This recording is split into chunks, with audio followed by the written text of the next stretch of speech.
joining me on this first Clubcast of 2021. With 2020 behind us, we are super excited for what we're going to do in our future.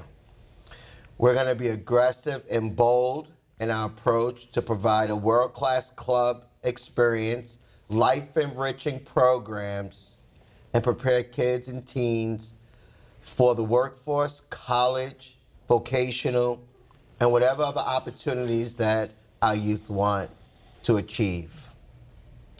Like always, we want to thank you, our donors, our sponsors, our supporters, for always being there for our kids and teens. Thank you. Today we have a guest who is not new to success in youth development. I get to introduce Tommy John, who is the Director of Community Outreach. And today we're going to spend a lot of time talking about what's coming up in the future, mainly Youth of the Year. That's right. Good morning, Tommy. Good morning. Thank you for having me, Will. Well, you know, Tommy, before I started this today, I was talking to Mitch, and he was like, Will, you got to have high energy today because Tommy has high energy. He's super excited about what we're doing, where we're going, and I know you have a lot of great announcements later on in the show. But I know that over the last few years, you've really helped us enhance our Youth of the Year program. And I want to spend a lot of time on that because, you know, with COVID still going on, we've had to come up with a lot of new ways to get kids prepared for this major competition. Mm-hmm. And it's a competition, but it really is about life-enriching program for the kids and learning new strategies and being prepared for their future. Mm-hmm. So I like to take a couple minutes before you even talk about that, is to tell us just a little bit about you, sure, and then you could jump right into Youth of the Year. Sure. And so my background before I started with Boys and Girls Clubs was in teaching. I'm a former educator. And as a former educator, what I began to see, I was a kindergarten teacher. I had 35 kids and nobody to help me out in my classroom. So that was tough, number one.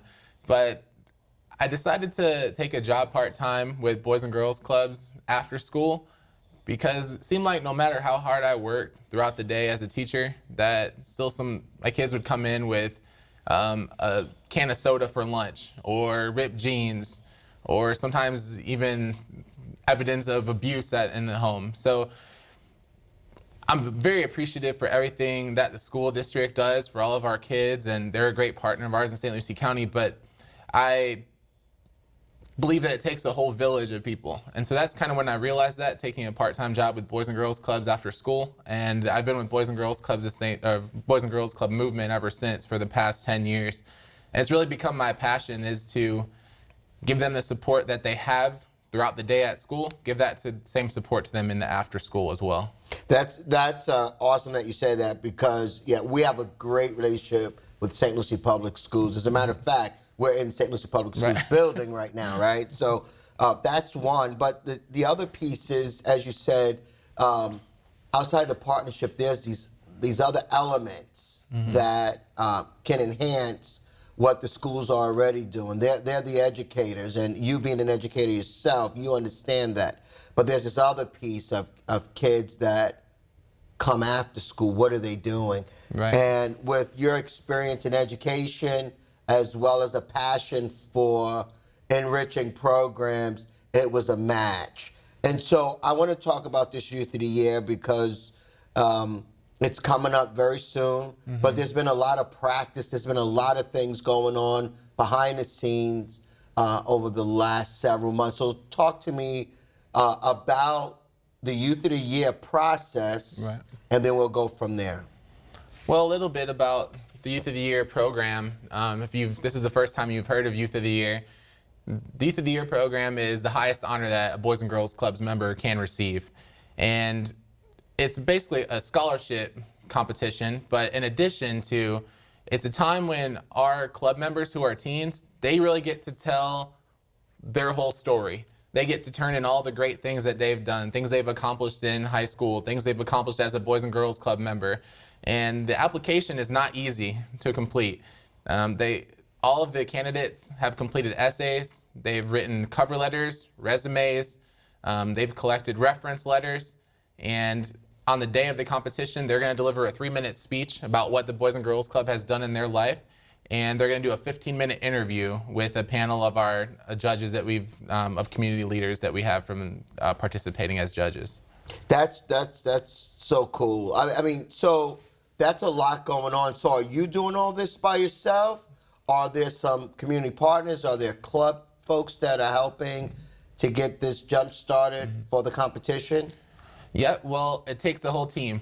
And it takes our professional club staff who are in the club, our certified teachers who we have at locations for all of our teens to be working with as well.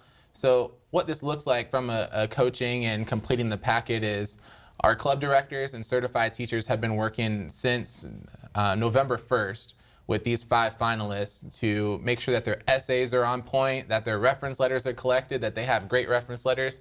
And then given some of the challenges we've had this year, we wanted to make sure that our kids were also prepared to deliver their speech and interview through a computer, because virtually, I'm sure everyone's heard virtual probably too many times this year, more than they would like to.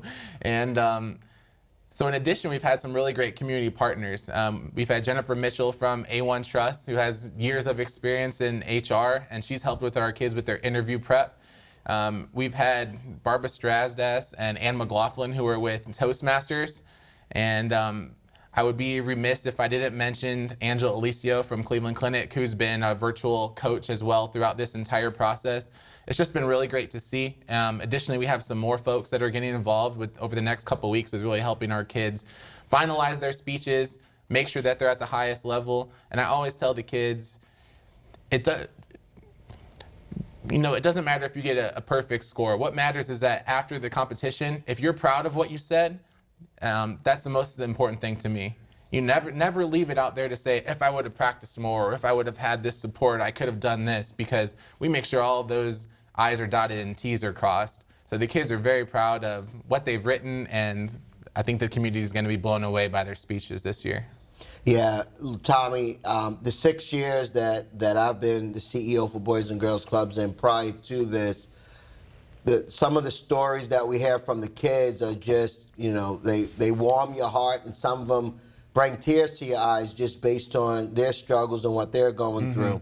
So you talked about community partners, and you talked about Toastmasters, and you mentioned some folks that are working through this. How are the kids judged in this competition? So the kids are judged in 4 different areas. Everything's 25%, everything's judged evenly. They're judged on their speech, they're judged on their interview, they're judged on their quality of their packet, and their overall presentation. So a lot of folks, sometimes what the community sees a lot of the time is the speech. But there's also a lot more that goes into it than that. There's collecting reference letters, there's how your essays written, there's how does your 15-minute speech go. So it's really, the goal for us is to have our youth be successful in this program, but beyond that, it's to make our youth successful adults. So that these skills that they're learning, interview skills, public speaking, I wish I had when I was a teenager, because I really didn't learn how to speak in front of anybody until I was in college and I took a speech class. But these opportunities that they're getting now to talk with elected officials, to learn how to write an essay at the highest level, I believe that this program gives our youth advantages going forward in their life that other teens might not have, and it's because they're club members and because we have such a great community that's supporting that. Yeah, I like that, the part about the community supporting. And I was walking by your office a couple of days ago, and I heard some rumbling going on. You guys were doing a Zoom about the Youth of the Year, and I heard somebody say something to the effect of, I just love this. I love being a part of this. Talk about some of those experiences that you have seen this year. I mean, COVID had just such a major impact on everyone, but just some of those pretty cool experiences in working with some of the the folks that are working with our kids and even working behind the scenes with Youth of the Year. So this year, I've been doing Youth of the Year for about 10 years, and in that time, I've worked with almost 100 teens that have become Youth of the Year finalists, and every year is different. And what's really been so impressive this year, that this is a great representation of what I've experienced so far, because all 5 of these kids and teens have completely different stories. They have different upbringings, they have different challenges they've experienced in their lives, but the thing that ties them together is that they credit one special person, one opportunity, one moment that made a difference in their life. And we have our 5 finalists, but I would like to bring up something a little bit different. So last year we had one of our finalists, Malachi, and he was actually selected as a finalist again this year. After the first month or so, he came to us and he said, I don't think that I have the time to be able to do this. And I said, well, that's good. I was like, why is what? He said, because I'm involved with ROTC, I'm involved with track, I'm getting back. I just started back over at Westwood, and before that I was in credit retrieval. And I said, those are good reasons. Those are great reasons.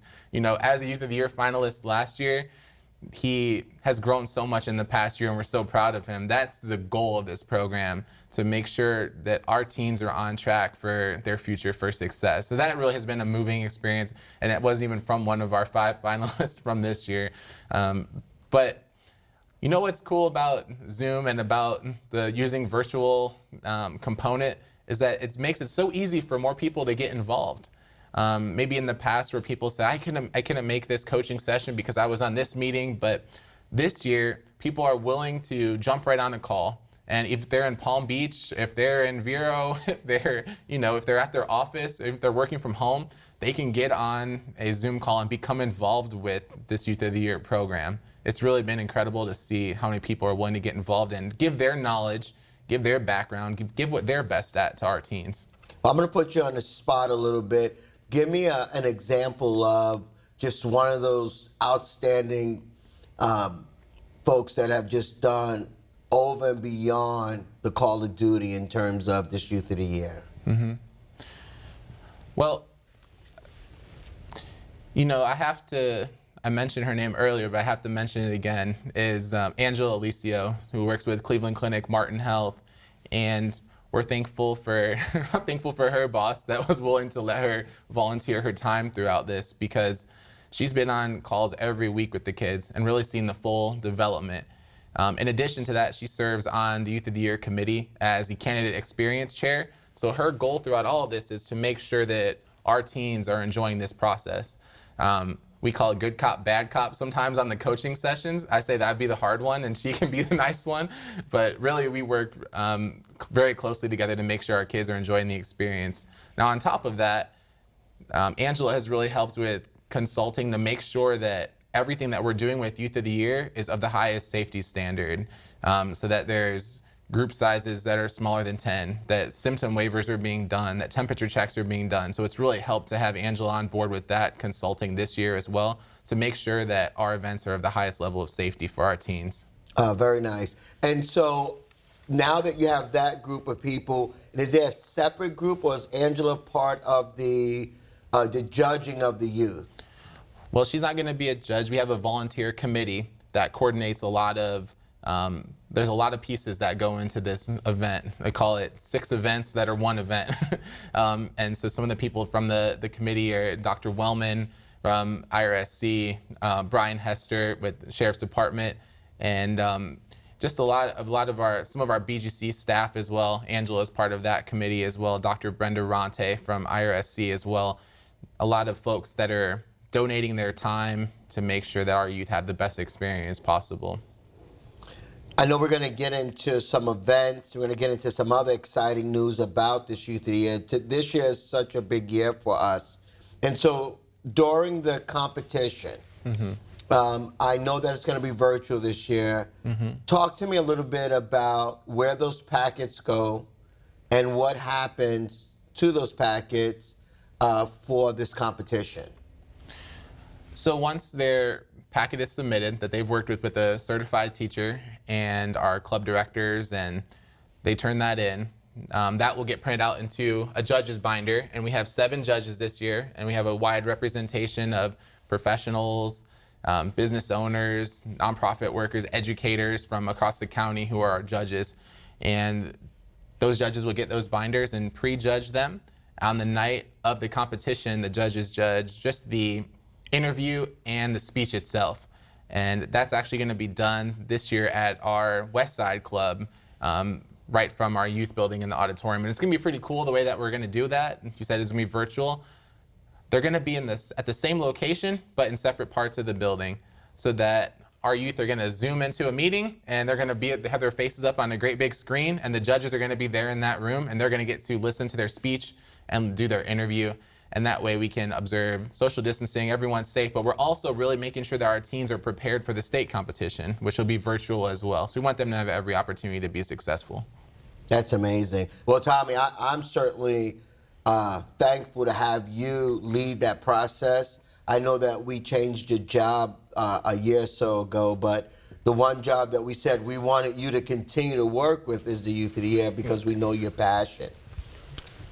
There's a lot of opportunities, and when you look at, I was looking at the events that are happening. Talk a little bit about the events that are going to be happening and why these events are important, not just for the overall Boys and Girls Clubs in the community, but for the kids. So I see the first one is Media Day. Right. Media Day is really about helping our teens be comfortable in an interview setting.